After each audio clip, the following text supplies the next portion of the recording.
Bienvenidos a QM Agro, el programa agroindustrial de la provincia de Buenos Aires para todo el país. ¿Cómo estás, Andrés? ¿Qué tal, Manuel? ¿Cómo estás? ¿Contento? Bien. ¿Recuperado? Sí, ya tengo voz. Mi voz habitual, va. Muy bien. Tenemos la voz de siempre. Bueno, vamos a tener en el programa de hoy algunas novedades con respecto a la ley de suelo, Andrés. Exactamente, es una ley que está impulsando el diputado por el Frente para la Victoria, Luis Basterra, y lo que propone esta ley es que se deduzca de ganancia el dinero que se usa para comprar fertilizantes. O sea, básicamente es una medida para impulsar la fertilización de suelos, Manuel. Muy bien, y el IPCBA tiene nuevo presidente, Andrés, y lo vamos a conocer en el programa de hoy. Exactamente, estamos hablando de Ulises Chito Forte, que va a reemplazar a Gonzalo Álvarez Maldonado al frente del IPCBA, el Instituto de Promoción de la Carne Vacuna Argentina. Y las novedades de los fierros, como siempre, tenemos algún fierro para ver y conocer. En este caso, la firma PLA con pulverizadoras, Andrés. Exactamente, amarillos y de Santa Fe. Estamos hablando de la pulverizadora PLA y vamos a mostrar el modelo MAP 3250, una pulverizadora inteligente. Ya vamos a ver eso de la inteligencia. Viste que hubo novedades con respecto a la política, que veníamos hablando, que podían haber algunos cambios, y bueno, surgieron esos cambios, sobre todo con María Eugenia Vidal en la provincia de Buenos Aires, y en eso se refiere lo que vamos a tener en el piso, nuestro entrevistado, y a lo que vamos a desplegar. Exactamente, la provincia cambió de color político y hoy vamos a tener al economista Pablo Bolino, que nos va a estar explicando cuáles podrían ser los lineamientos generales de la política agropecuaria del futuro gobierno, ¿no?, de María Eugenia Vidal. Sabes que nuestro primer 4x4, Andrés, es Marcelo Salice. Exactamente. ¿Y qué nos va a contar? Marcelo Salice es asesor justamente del diputado Luis Basterra y nos va a estar contando cuáles son los alcances de esta ley de suelos.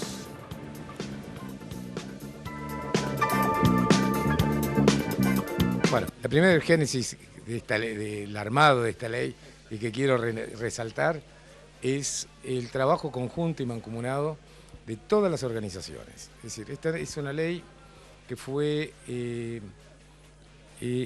organizada por...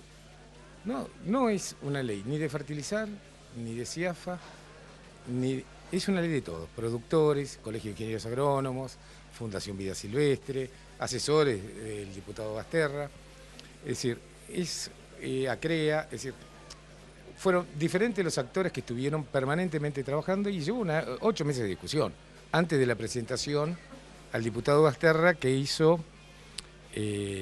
toda su gestión parlamentaria, después la revisión del equipo de asesores y la discusión con el Ejecutivo, tanto del Ministerio de Economía como del Ministerio de Agricultura.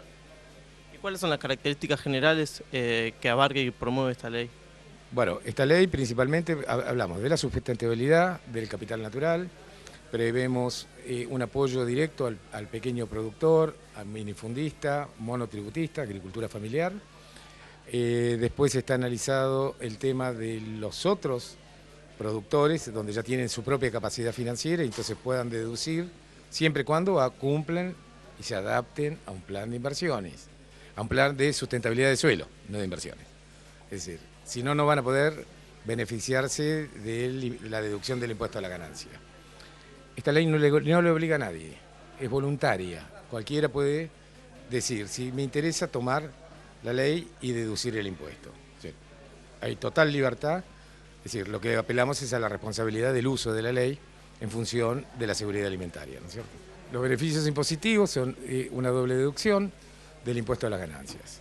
Es decir, pero tiene una característica, solamente le genera erogación fiscal, es decir, en el momento que se aprueba la venta, se hace la liquidación y se vende el producto, no si está en un silo bolsa, y eso hay que dejarlo claro. Es decir, el productor está obligado a vender para luego deducir, no se deduce por anticipado.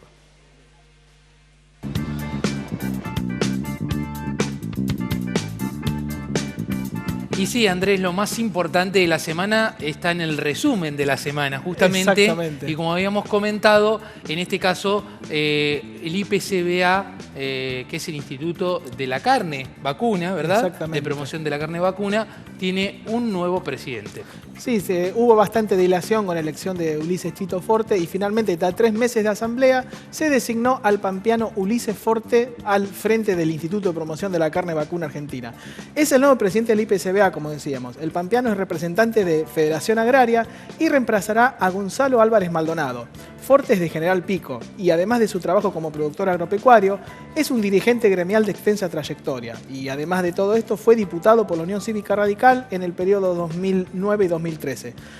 ¿Cuáles eran las líneas de trabajo? Forte explicó que en esta nueva etapa el instituto apuntará a fomentar la producción de carne en todo el país y buscarán propiciar un aumento en el peso de faena para no castigar a las categorías más livianas. Puntualmente, palabras de él, dijo, para terminar con el ternericidio.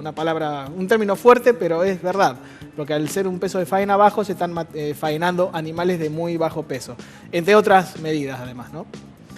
Muy bien, y lo que tiene que ver con las novedades de maquinaria y cómo penetran los productos, las máquinas argentinas en el exterior. En Ucrania se escucha mucho el nombre Metalfor. Exactamente, el mercado exterior es un nicho donde se refugian muchas empresas para sostener las ventas, digamos, para sostener los números, cuando las ventas en el país no cierran. Y siempre, bueno, es una vertiente interesante. En este caso estamos hablando de Metalfor, que han estado en Europa del Este. La fábrica cordobesa enviará a este destino de Europa, en Ucrania, pulverizadoras autopropulsadas y de arrastre. Además, va a seguir colocando tolvas y, como novedad, está probando con buenos resultados el cabezal Metalfor Trigo Soja. Los cordobeses fueron la única firma presente en la Expo Inteagro 2015, que se llevó a cabo el pasado mes de octubre, sobre finales de mes, en la ciudad ucraniana de Kiev. El titular de la fábrica, Luis Dadomo, señaló que en los próximos meses llegarán a ese destino estas pulverizadoras autopropulsadas y de arrastre, y también que finalizaron con buenos resultados las primeras pruebas a campo del cabezal que estamos hablando, este Metalfor Trigo Soja. Y Andrés, ¿por qué están preocupados la gente de Monsanto? ¿Qué pasó?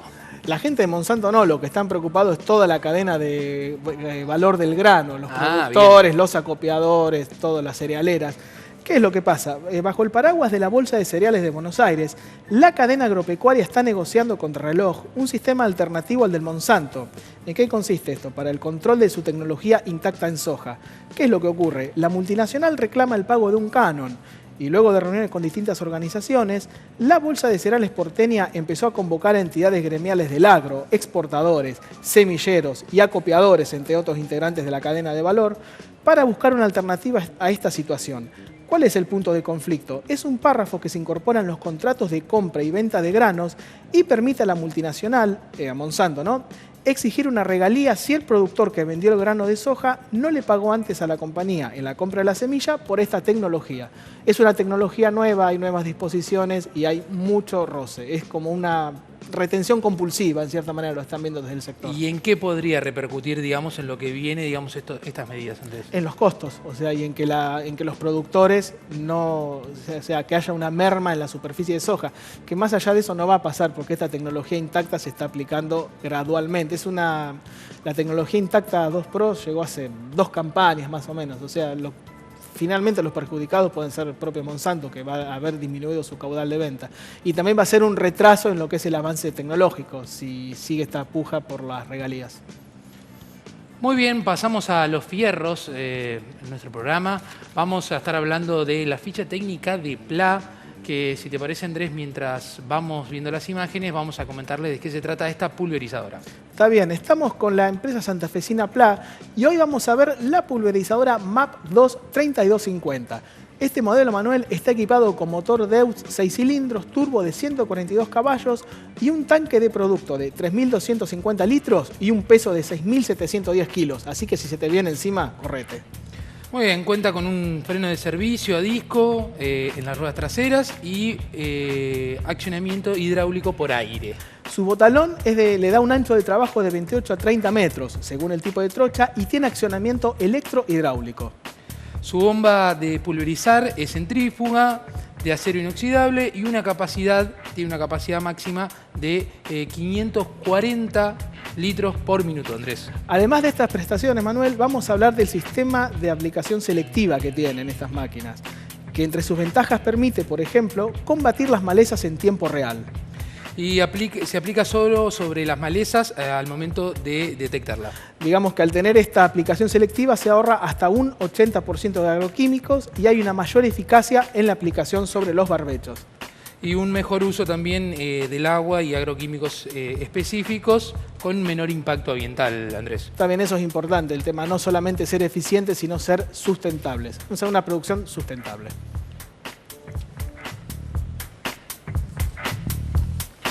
Y para seguir un poco con materia de fierros, tenemos otra entrevista.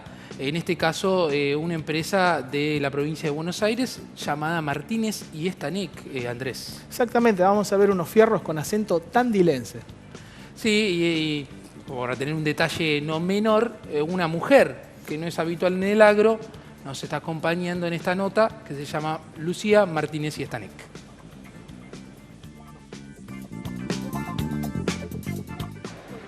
Contanos un poco la historia de esta empresa de la ciudad de Tandil, o sea, una empresa de la provincia de Buenos Aires que se dedica a todo lo que es maquinaria agropecuaria. Bueno, esta empresa nace en el año 82 de la mano de Carlos Martínez, que es mi papá, y Martín Estanek. Arrancaron vendiendo implementos agrícolas únicamente y luego de los 90 comenzaron a fabricar. Comenzamos fabricando las máquinas de embolsado de grano húmedo.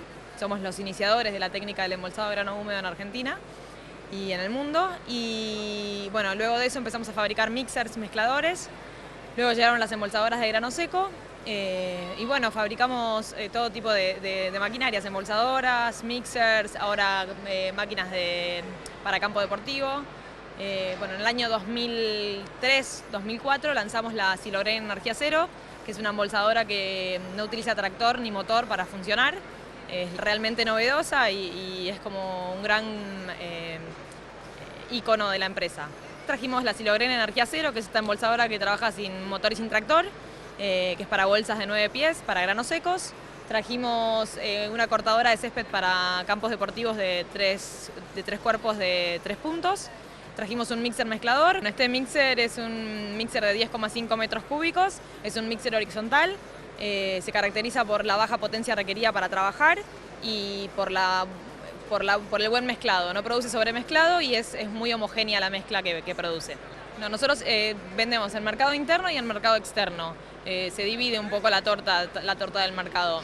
En mercado interno principalmente nuestro mercado es la provincia de Buenos Aires y afuera vendemos bastante a América Latina, después a Australia, algunos países de Europa, Estados Unidos, se divide.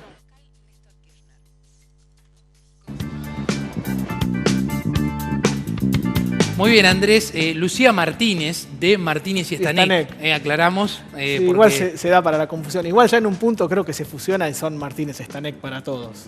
Sí, bueno, pero es Lucía Martínez de la firma Martínez y Estanek. Perfecto.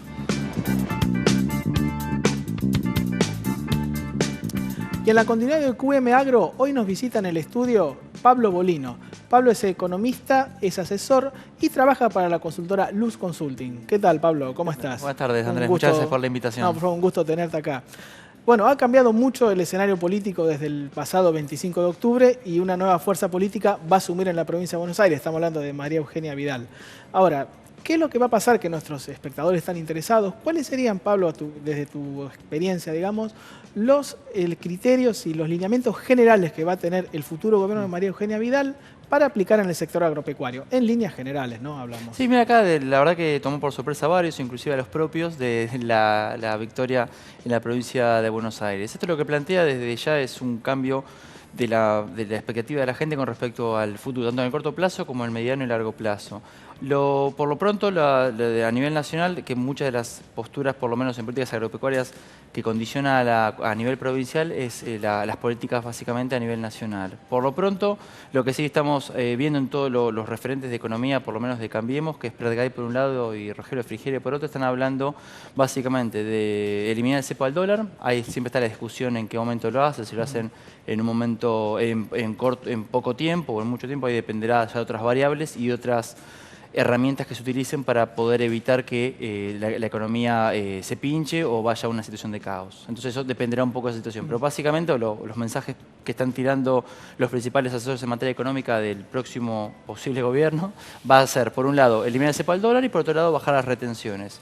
Hay en algunos lugares, inclusive los dos candidatos que están en pugna hoy, están discutiendo la baja de las retenciones y parece más una pelea a ver quién la baja más que en sí una medida más concreta para el sector puntualmente. Puede haber, claro, porque se está hablando de eliminar retenciones en trigo y en maíz, pero en soja se habla de revisión. ¿Vos Sí. pensás que se pueden llegar a ver una baja significativa en lo que es retenciones de soja? Yo tengo entendido que sí, más que todo, digo, por ahí haciendo un poco de historia con respecto a las retenciones, particularmente en la soja, su momento fue porque llegó a un nivel de valor muy alto que históricamente ni se estimaba que iba a tomar ese valor. $610 la 610 tonelada. que fue los últimos 100, 120 años fue algo que era inédito. Entonces creo que a esa situación se aplicó un parche que fue en su momento la 125 y generó el caos que generó puntualmente en todo el sector del agro y con respecto a la sociedad en general. Los grandes problemas que hubo. Entonces, una vez que está solucionado ese tema o pasado ese problema, creo que la discusión con el tema de las retenciones para mí se va a eliminar en el sentido que va a ser algo progresivo. No creo que lo corten de un día para el otro, pero sí por lo menos van a ser algo en sentido progresivo. Por ahí, el tema de la soja particularmente creo que es hasta una cuestión, no sé llamarla ideológica o qué, pero puntualmente por qué dejar retenciones en la soja y no en el maíz o en el trigo. Digamos, está la discusión por ahí ya más finita con respecto a qué se va a hacer o qué se quiere incentivar con respecto a cada sector. Claro, ya fíjate que con el resultado de las elecciones, sin una definición todavía, ya se está hablando que va a haber más siembra de maíz. O sea, las retenciones son como una traba, en cierta manera, para lo que es la expansión de la superficie de siembra. Es que exactamente, hoy lo que termina haciendo es, digo, ya muchos saben que tiene fecha de vencimiento del gobierno actual a nivel provincial, entonces ya el cambio de expectativa se da con respecto a eso. El caso paradigmático con respecto al día después de las elecciones fue que el dólar blue bajó y las acciones o el mercado accionario bursátil subió 6%. Eso te da una idea de que la gente apuesta al nuevo cambio de gobierno con una expectativa mucho más pro mercado o afín a los productores que estar en contra como si fueron estos últimos Claro, 12 sí, años. igual el precio de los commodities sigue en baja todavía, por Sí, eso sí, es... sí. Sí, es más, incluso están esperando a ver qué va a pasar con la Reserva Federal con respecto a la tasa de interés, a ver qué va a hacer para ver si eso tiene un efecto directo o no sobre particularmente los granos, que Argentina es un gran productor en ese sentido. Y llevándote, Pablo, un poco más a tu terreno específico, uno de los reclamos de todos los, bueno, hablamos de los productores bonaerenses, pero a nivel nacional, es el tema impositivo. ¿Cuál crees que va a ser la línea de trabajo en lo que es impuestos al campo? Yo creo que se va a tener que hacer una revisión, sobre todo del último impuestazo del gobierno de Scioli hace 2 años aproximadamente, que generó, y en otros lugares mismos generó tractorazos en varias provincias del país porque ha generado un agotamiento del negocio agro en particular. Además de eso hay que sumarle las retenciones que reciben hoy en día por el dólar oficial y además la diferencia entre el dólar oficial que tienen cuando le liquidan con respecto al dólar blue. Entonces hay toda una cuestión ahí que se va a revisar. Yo tengo entendido, no creo que se va a hacer una revisión del sector integral para entender desde el productor hasta el producto se exporta, si se le genera valor agregado o no, y analizar toda la cadena, porque hoy podemos hablar retenciones en un solo sector, pero tenemos que ver qué impacto tiene el resto de lo que le llega a la mesa a los argentinos por un lado, y el producto que se exporta a ver si es competitivo o no afuera, porque muchos están hablando de hacer una media parche puntualmente a un sector, pero vos tenés que analizar toda la cadena a ver si es competitiva o no. Hoy con la baja particularmente de la soja a la mitad de lo que fue hace unos años, la misma rentabilidad del sector está en duda. Entonces creo que eso sería una buena medida para poder revisar no solo el impositivo y aparte no solo la cuestión particularmente del impositivo al dueño de la tierra, sino otro tipo de impuestos dentro de la cadena. Tenemos valor agregado, ingresos brutos, hay un montón de impuestos que pues, se han hecho por un efecto cadena, porque son fáciles de recaudar, se han agregado a lo que ya había. Entonces eso te genera distorsiones muy grandes. Entonces creo que todo eso se va a hacer una revisión, pero acá lo que charlamos fue por ahí una cuestión particularmente provincial. Hay impuestos sí se pueden revisar provincialmente, pero los que tienen también un efecto importante son los impuestos nacionales. Entonces creo que en una posibilidad de un gobierno que sea el mismo signo político a nivel nacional y provincial, creo que se puede trabajar mucho más fácil en ese sentido. Y si hay una simetría a nivel nacional, digamos, que finalmente Frente para la Victoria llegue a la presidencia y Cambiemos esté en la provincia, ¿cómo se trabajaría ese tema de los impuestos? ¿Cómo lo ves? Yo creo que se va a trabajar de una manera, creo que el próximo, aunque sea el mismo signo político, pero con distintos actores que tomen decisiones, creo que va a cambiar. Hay una idea de otro tipo de hacer política, de estilo político. Por ahí algunas ideas básicas se van a mantener, pero creo que el estilo va a cambiar. Y dentro de ese cambio de estilo creo que va a estar también el trato hacia el agro en general. Scioli estos últimos días ha tratado de parecerse en muchas propuestas con otros candidatos o ha tomado el tercer candidato que se bajó, que finalmente no pasó al balotaje, de tomar algunas propuestas en ese sentido. Creo que en ese sentido va a cambiar. No tengo ciencia cierta cómo será, pero creo que en general se viene una nueva era en Argentina, otros años más de gobierno de distintos. Igual siempre me parece, ¿no?, que hubo una cosa fue la política agropecuaria, esto que hablamos del diálogo, una cosa fue a nivel provincial y otra nacional. Por ahí desde el gobierno nacional era un poco más frío el diálogo, pero el Topo Rodríguez por lo menos siempre intentó tener un acercamiento a los productores, por lo menos desde lo discursivo. No, sí, yo creo que el discurso nos faltó, el tema que vos tenés dos patas. Hay una parte discursiva de atacar el problema o enfrentarlo y otra parte de ver qué haces. Creo que todas las mesas que se han hecho del sector agropecuario se ha cansado de escucharle, que le tira un montón de propuestas o ideas y no tienen una respuesta. Creo que se cansaron de eso. Entonces me parece que parte también de los votos han tenido en contra en la provincia de Buenos Aires el gobierno oficialista ha sido ese también, de que la gente, digo, por más que haya sido distinto el diálogo con respecto a Nación, de que te reciben y te escuchen, todo, pero no hay una propuesta concreta, una mejora concreta, creo que la gente se cansa de eso. Y otro tema que hoy hablamos fuera de micrófono es el tema de un plan de infraestructura, que es otra de las grandes cosas que tendrán que encarar el futuro gobierno. Sí, eso desde ya. Particularmente en la Ciudad de La Plata se está hablando ya de los fondos necesarios para abrir lo que sería el puerto de La Plata, que hoy es uno de los puertos que tiene la mejor tecnología en Argentina, pero no está en uso, por una infraestructura de 15 kilómetros que no está hecha porque no soporta ni camiones ni el tránsito. Entonces ahí también te das cuenta que hay mucha improvisación en muchas de las políticas que se han hecho, que por ahí son espasmódicas, donde por ahí conviene hacer esto porque me lo dicen o para mostrar una foto, pero después cuando vas al hecho real pasa que la verdad no tiene utilidad. Hoy tenés, inclusive la empresa que gerencia el puerto es la empresa más grande del mundo y que tiene la mejor tecnología aplicada, son taiwaneses.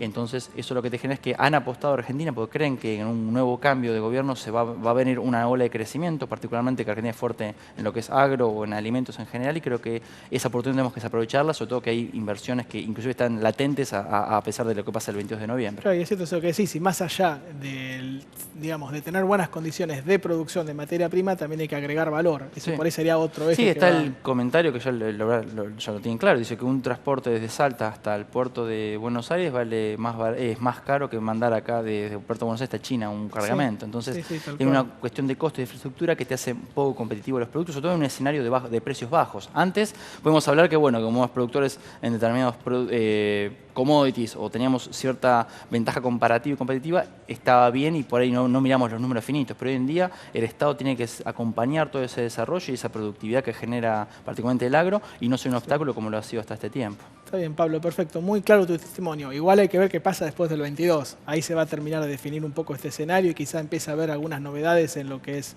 nombres, que es lo que todo el mundo quiere saber, ¿no? En lo que es la política agropecuaria provincial. Sí, yo creo que a partir, o por lo menos lo que han dicho de varios, por lo menos de la oposición, del oficialismo, han más o menos aclarado cuáles son los principales candidatos para los distintos lugares. Desde la oposición hasta ahora no hay nombres y todos dicen que a partir del 22 a la noche, de acuerdo a los resultados, se darán los nombres para cada uno de esos puestos y tendremos mayor certeza con respecto al futuro. Bueno, después del 22 entonces, el 23 hablamos. Desde ya, cuando quieras, Andrés. Dale, Pablo, muchas gracias. Bueno, gracias a ustedes por la invitación, chicos. Perfecto, hasta luego. Muy bien, Andrés, muy interesante, una visión de lo que viene un poco más clara. Desde ese lado, la verdad que Pablo estuvo muy claro contándonos cómo se viene el panorama desde ese lugar de la política. Son lineamientos generales, todavía no hay definiciones. Las definiciones, como bien decía Pablo, se van a empezar a ver después del 22 de noviembre. Cuando se sepa cuál es la fuerza nacional que conduce, si combina con la provincia o no. Eso puede llegar a limitar mucho, entonces hay que esperar al 22. Pero como una primera aproximación estuvo bien. Muy bien, esperaremos a ver qué sucede y ahora nosotros estamos llegando al final, les agradecemos por estar del otro lado, estamos todos los sábados a las 9 de la mañana por la pantalla de QM Noticias, pueden interactuar a través de nuestras redes sociales, está nuestro productor Juan Pedro del otro lado contestándoles y subiendo las informaciones y los videos, Andrés. Sí, y nobleza obliga a Juan Pablo, productor y notero también. Todo, es un todoterreno. Un combo explosivo. Bueno, Andrés, nos vemos la semana que viene, ¿te parece? El próximo sábado nos vemos. Los esperamos aquí en QM Agro.